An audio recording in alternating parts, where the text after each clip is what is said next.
Newton বলে গেছেন প্রত্যেক ক্রিয়ারই নাকি সমান ও বিপরীত প্রতিক্রিয়া আছে। অস্ট্রেলিয়া তো 2 দিনেই একটা ঐতিহাসিক অ্যাশেজ জিতে তা পরখ করছে হারে হারে। মাত্র 2 দিনেই অ্যাশেজের মতন টেস্ট জিতে এখন দেশটা 24 কোটি টাকার ক্ষতির মুখেই। উল্টো দিকে ইংল্যান্ড এই পার্থ টেস্ট শেষে তুমুল সমালোচনায় সমালোচিত। গণমাধ্যমগুলোতে এমন সব শিরোনামেই তুলোধনা করা হচ্ছে দলটাকে। ইংল্যান্ডের বাসবলকে ওরা বলছে ক্রেপ বল। এই যখন অবস্থা, পেট কামিন্স ফেরার আগেই জয়ের স্বপ্ন যখন ভেঙে চুরমার বেন স্টোকসদের, তখন মাইকেল ভন সতর্ক করলেন ইংল্যান্ডকে। বললেন বোলারদের বিশ্রাম দিতে না পারলে অস্ট্রেলিয়ায় সিরিজ জেতার আশা করাটাই হবে বোকামি।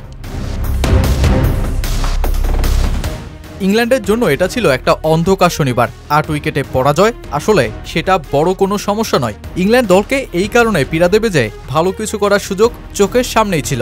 1986 সালের পর প্রথমবার অস্ট্রেলিয়ায় সিরিজের উদ্বোধনী টেস্টে জয়ের সুযোগ ছিল ইংল্যান্ডের। অধিনায়ক পেট কামিন্স ফিরে আসার আগেই, কিন্তু নিয়ন্ত্রণহীন ধস সব ধ্বংস করে দেয় দলটার। 110 মিনিটে 9 উইকেটের পতন আর 205 রানের লক্ষ্য 28 ওভার 2 বলেই টপকে যায় অস্ট্রেলিয়া।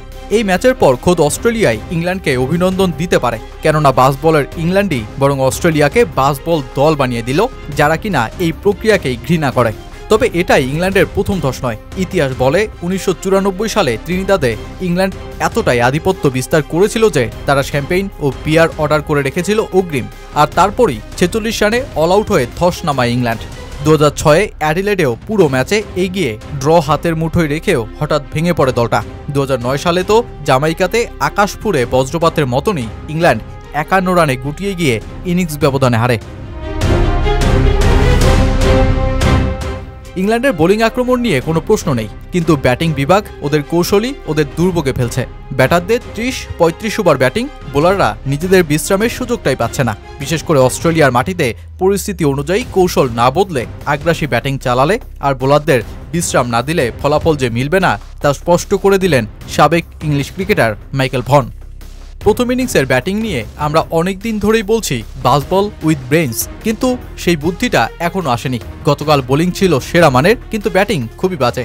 সবাই শুধু বাউন্ডারি মারতে চাইছে, সত্যিই যেটা হতাশাজনক। গত বছর মনে হয়েছিল তারা শিখছে, কিন্তু এভাবে ব্যাট করলে বড় কোনো সিরিজ জেতার উপায় দেখি না। আমি ভেবেছিলাম ইংল্যান্ডের ভালো সুযোগ আছে, কিন্তু বোলাররা তো বিশ্রামই পাচ্ছে না। 30 ওভার খেলা, কিন্তু আসলে 30 ওভারও নয়, কারণ ব্যাটাররা তখনই ব্যাট পড়ে প্রস্তুত। এটা গ্রহণযোগ্য নয়। এমন খেললে অস্ট্রেলিয়ায় সিরিজ জেতার আশা করাটাই বোকামি। এই ম্যাচে তারা নিজেদের অস্ত্রই ঠিকমতো ব্যবহার করেনি। গত 15 বছরে অস্ট্রেলিয়ায় ইংল্যান্ড যত হার দেখেছে তার মধ্যে এটা সবচেয়ে বেদনাদায়ক, কারণ দ্বিতীয় দিনের লাঞ্চ পর্যন্ত দলটা জয়ের স্বপ্নেই ছিল। তবে এই কন্ডিশনে বেন স্টোকসরা অস্ট্রেলিয়াকে উল্টো কার্যকরী পদক্ষেপের রাস্তাটাই দেখিয়ে দিল। উসমান খাজাকে সরাও, নিয়ে আসো মিচেল মার্শ কিংবা জস ইংলিশকে, আর ওপেনিংয়ে ট্রেভিসেটকেই উন্মুক্ত করো। ঠিক যেই ট্রেভিসেটের 1 সেঞ্চুরির ঘোরে এখন ক্রিকেট জগৎ, এমনকি তার 83 বলে 123 রানের ইনিংস তো খোদ অস্ট্রেলিয়াকেই বৃহৎ ক্ষতিতেই ফেলে দিল। প্রথম 2 দিনেই পার্থে খেলা দেখতে এসেছেন 1 লাখের ওপর বেশি দর্শক। রবিবার সাপ্তাহিক ছুটির দিনে যেই দর্শক আরও বাড়ার কথা ছিল। তৃতীয় দিনেই 60,000 দর্শকের স্টেডিয়ামে বেশিরভাগ টিকিটই বিক্রি হয়ে গিয়েছিল। এসব টিকিট বিক্রি না হওয়া সাথে সম্প্রচার সংস্থা, স্পন্সর ও অন্যান্য অংশীদারদেরও ক্ষতি হবে 2 দিনেই টেস্ট শেষ হওয়াতে। যদিও ট্রেভিস হেডদের তো এত কিছু ভাববার সময় নেই, সুযোগকে তো কাজে লাগাতেই হবে।